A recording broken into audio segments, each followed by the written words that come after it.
traveling along a dandy trail here up in this saddle between two large rock outcroppings. It's a real good place to show you kind of a special set. It's an exposed trap trail set. I'm using my standard number 3 coil with offset jaws, 6 feet of chain in my grapple.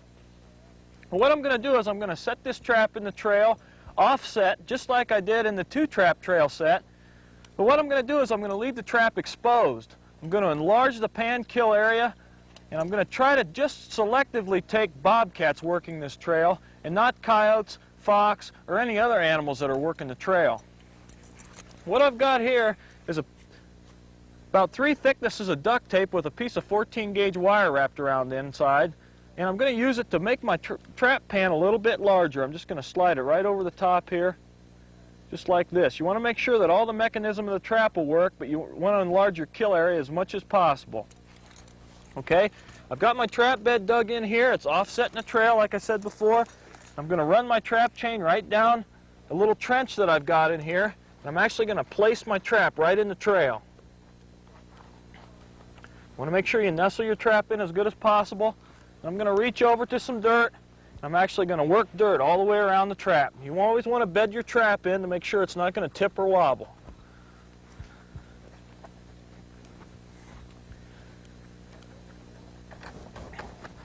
What I'm looking for is a level place. I want the pan to be level with both sides of this dirt here, so I can lay a trowel on here and it'll be right on top of the pan.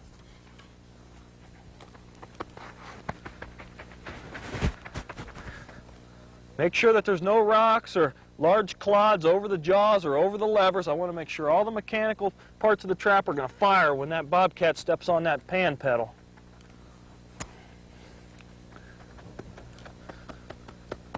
Okay, the trap's exposed. I want to get a little bit of dirt right on top, right on that tape. Now that duct tape's been reversed on there, so it's got a sticky surface to it. And the first time you use that pan enlarger, that dirt's actually going to stick to it. So you're not going to have wind blowing through here and just blowing your dirt off. It's actually going to be sticking to that duct tape.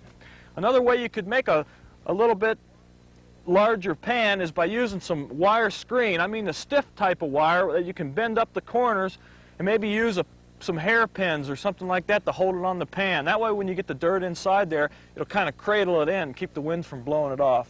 I'm using duct tape here. It works just fine.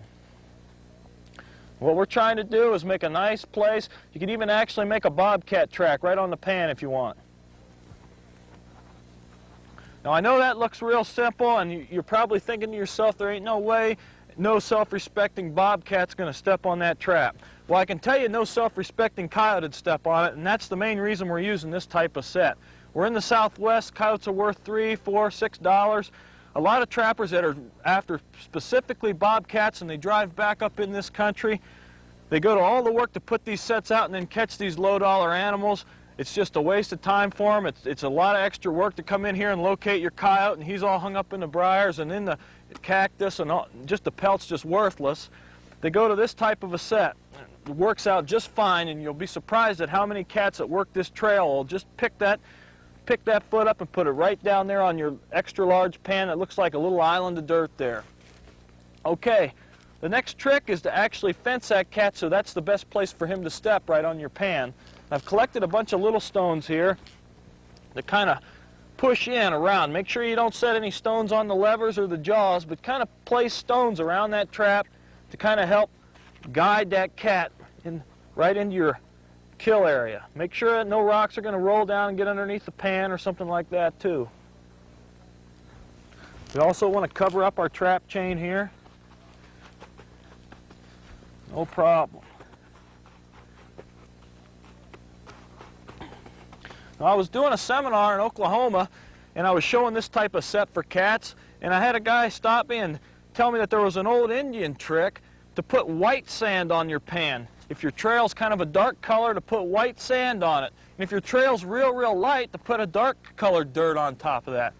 What you're actually doing there is targeting the animal, targeting your cat to step there. It almost looks like a bullseye laying on the trail for him to step on.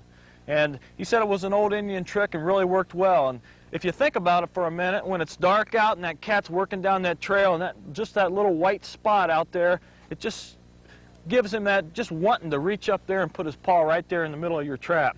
And every time you catch a cat in a set like this, you're going to have a pad catch.